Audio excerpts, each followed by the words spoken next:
Okay, here I'm going to cover the basics for field preparation for squash planting.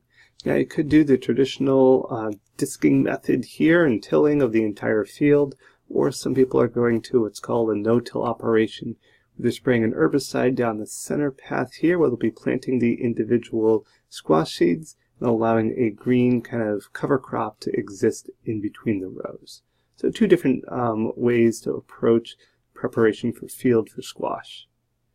Now in general, squash are native to the Americas, considered the New World, and it's part why they perform well in the New England climate. So we tend to perform them quite well and get good harvests with not necessarily a ton of special inputs.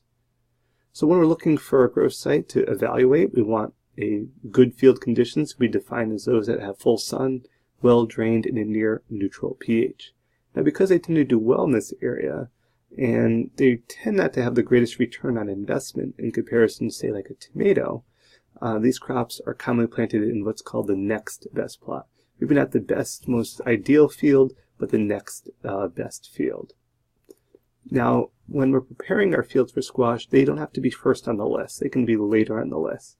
Because squash prefer warm field soil, preparations are commonly done later on the list or later in the season in comparison to other fields.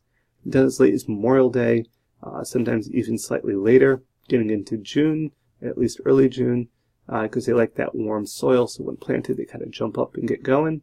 So they may not be the first prepared, but they should be in your rotation, and wait until that soil gets warm. If you plant them too early, they will not perform well.